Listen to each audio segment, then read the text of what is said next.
Welcome. Okay, for those who are joining us for the first time, before I launch into this podcast, let me just quickly bring you up to speed. I am Becky Thomas Iyer.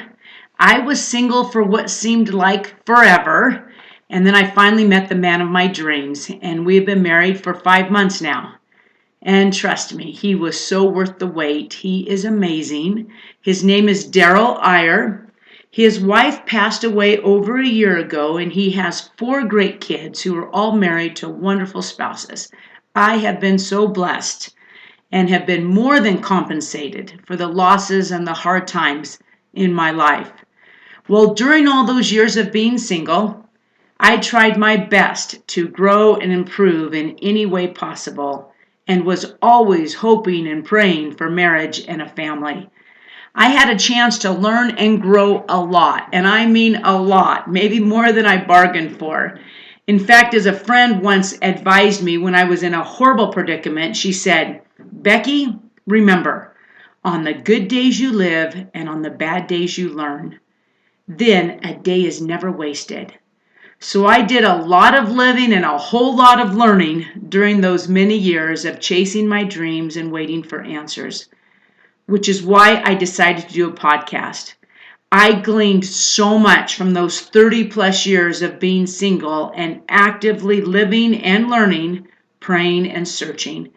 It was a long road that very few have ever traveled, and yet a road that so many have traveled, but for different reasons. I know that there are so many of you whose lives have not gone as you planned or expected them to go.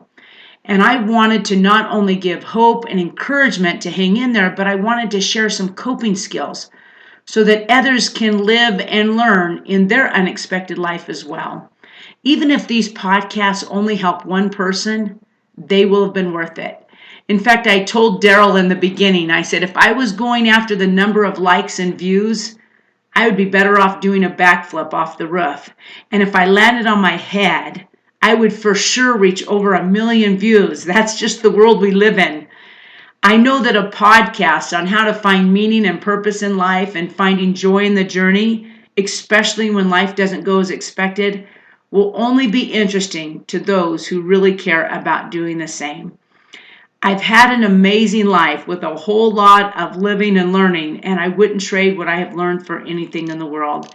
Anyway, thanks for indulging me. I'm just trying to be a positive voice for anyone who is looking to grow and be genuinely happy. Okay, before I get started on today's podcast, let me quickly catch you up on my other podcasts. If you haven't listened to these, I would encourage you to do that before you go any further. Okay, the first podcast that I came out with was about Italy and Holland. Italy representing the life that we dreamed of, that we planned for, that we'd hoped for. And Holland represents the unexpected life. Life never goes the way that we expect it to go, and eventually we all go to Holland. And so I talk about that and the beauty of Holland and the importance of embracing that beauty. The second podcast is about taking responsibility for our lives and not playing the role of a victim. Even if we are a victim, we still have a choice. And how important it is to not play the role of a victim, because if we do, we will never progress and will never be happy.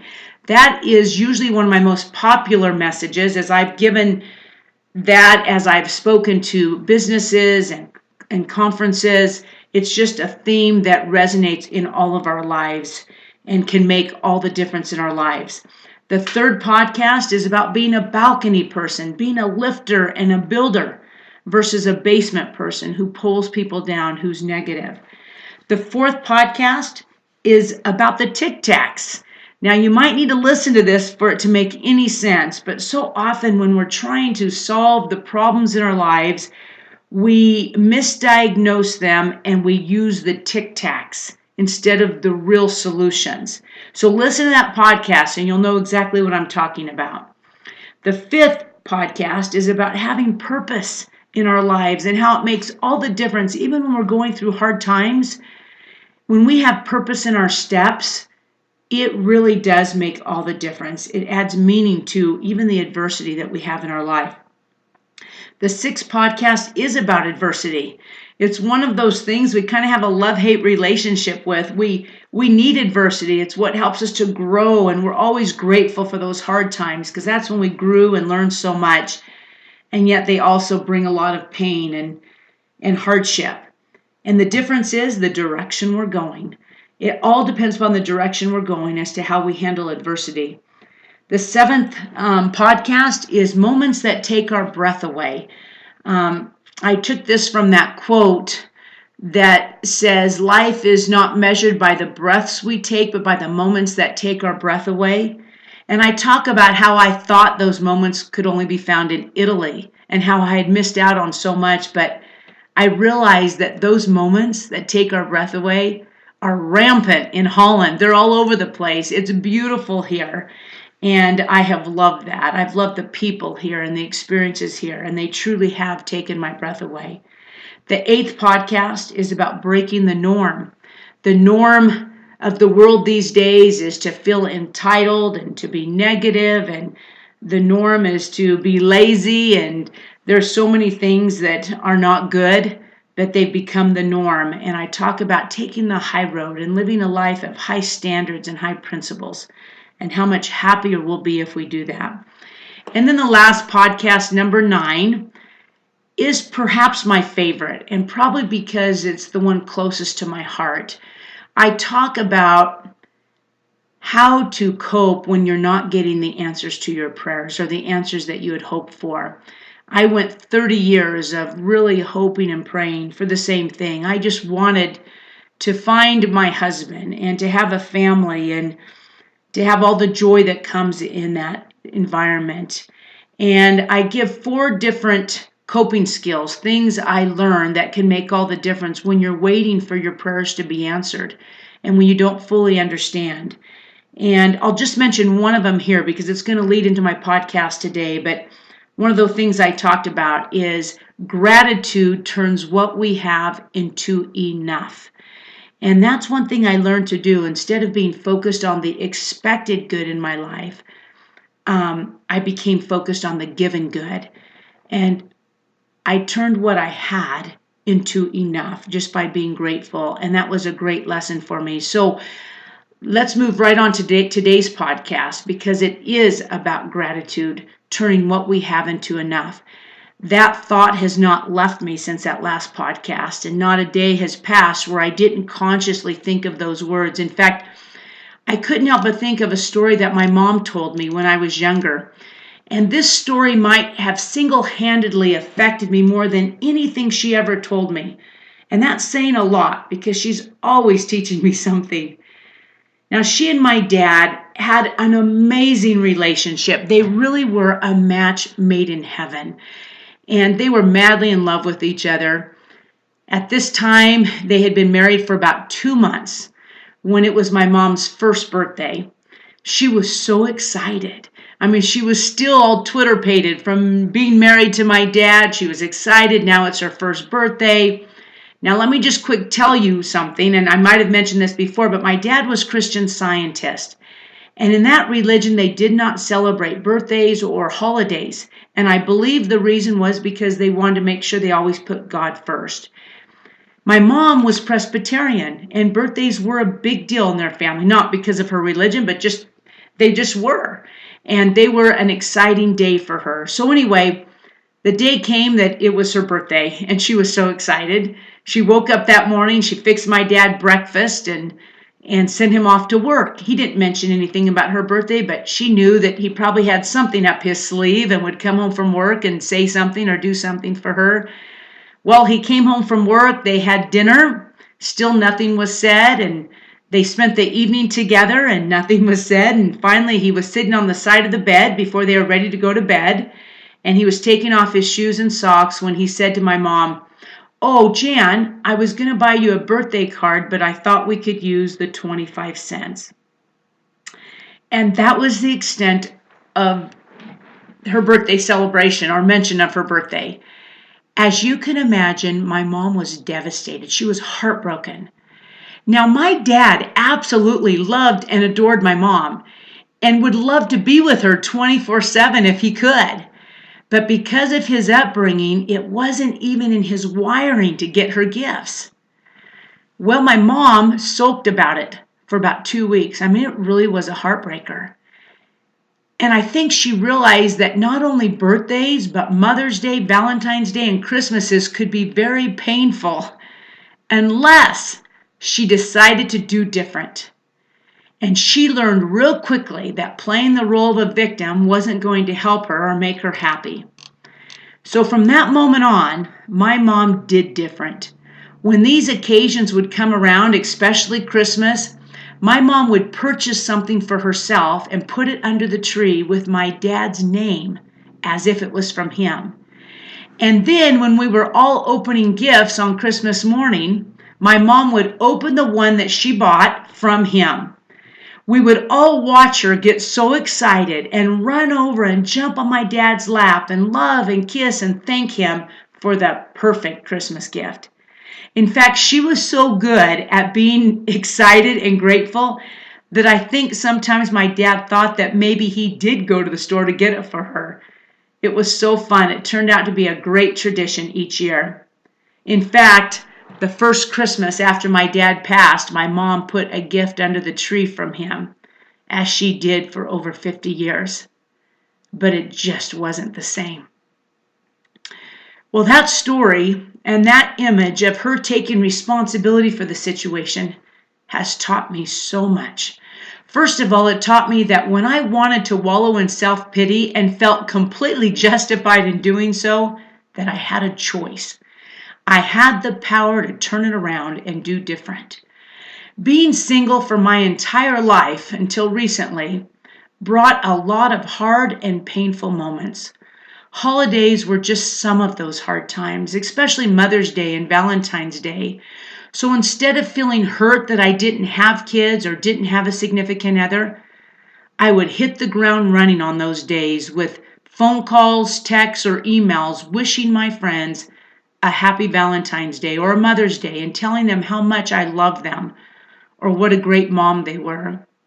Sundays were not easy either, as I knew all my friends were having Sunday dinner with their family, as I stood at the kitchen sink eating a piece of toast or a cookie by myself. And honestly, I'd be lying if I said there weren't many times when I thought, really? Is it really too much to have a single person to dinner? I mean, it would be a little thing for you, but would make such a big difference to me. But then I realized that thinking wasn't going to get me anywhere either. So I decided to invite my friends and their families over to join me for Sunday dinners. In fact, my neighbor across the street, who has 16 amazing kids, started having what they called Sunday stations on Sunday. In an effort to help keep the Sabbath day holy, they had 10-minute stations where the kids would rotate. And they might write a letter to someone on a mission or in the military, or listen to good music, or read a book, or learn something new. I thought this was a great idea, so I asked them if I could be one of their Sunday stations, and they said yes. So the kids would run over to my house, and I would tell them a story or cook something for them. It was so fun. Eventually, we just turned it into Sunday breakfast at my house. There were countless situations while I was single that were hard and painful. It wasn't anyone's fault, it was just the circumstances. I can't tell you how many times I thought back to my mom's predicament and how she handled it, which became a pattern for her life, and realized that I had the power to do the same. I could turn my situation around too. I am so grateful for her and that she showed me how to handle those situations and not play the role of a victim. Because of her example, I learned how to have a full life, even though I was single and had a lot of losses in my life. The second thing I learned from that story is this. You see, not only did my dad not celebrate holidays, but having been raised during the Depression, he was extremely frugal. I think even if he wasn't Christian Scientist, he may not have gotten her gifts anyway. He saw little value in material things and wouldn't go to the store to buy anything to save his life. He wasn't controlling it all with his money, and my mom could spend money on what she wanted or needed, but he just didn't buy anything. I used to ask my mom about that, and if it bothered her that he never got her anything.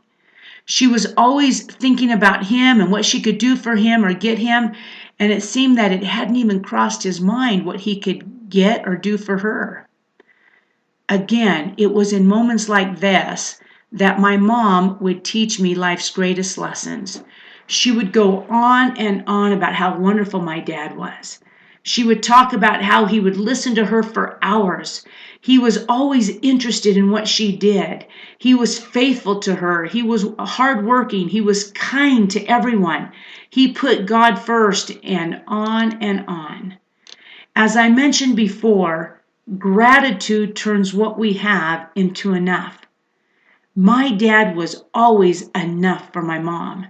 She nurtured gratitude. She didn't focus on what he didn't do or what he didn't give her. She was grateful for what he did do and his character and who he was as a man. She showed me how this principle of gratitude really works. So now let's take that example into my daily life. Sure, I couldn't celebrate being a mom on Mother's Day, but I could celebrate the amazing mom I had on Mother's Day.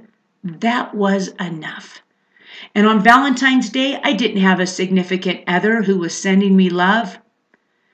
But I remember having a family with 4 young boys who anonymously left me treats each day of the week and then took me out to dinner on Valentine's Day. That experience carried me for at least the next 5 years. That was enough. I didn't have many Sunday dinner invitations over the course of those 30 years, but I appreciated the ones I did have. That was enough. I didn't always have someone to go to the movie with, go shopping with, travel with, or to share my heart with. But I had neighbors who looked after me, friends who were amazing, parents who taught me everything I needed to know to be happy. I had enough. My mom taught me to turn what we have into enough.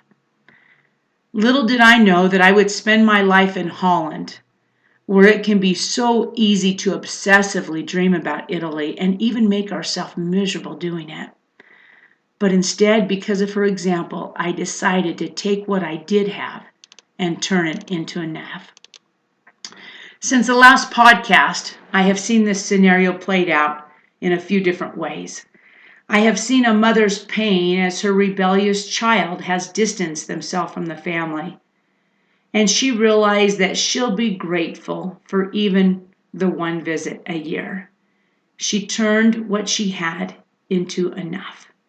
I saw parents who almost lost their 15-year-old child who was climbing when a 4,000-pound boulder rolled over his leg and mutilated it, but spoke only gratitude of the tender mercies and the blessings that came their way. Regardless the losses, it was enough. They were so grateful. I have looked at my marriage and friendships and felt nothing but gratitude. They are enough. Every day we come across situations or people that can potentially be disappointing and maybe even discouraging. We have the power to turn those things around. We can take responsibility and turn what we have into enough by being grateful. Thank you so much for listening, and remember, on the good days you live and on the bad days you learn. Have a great day. Thanks so much.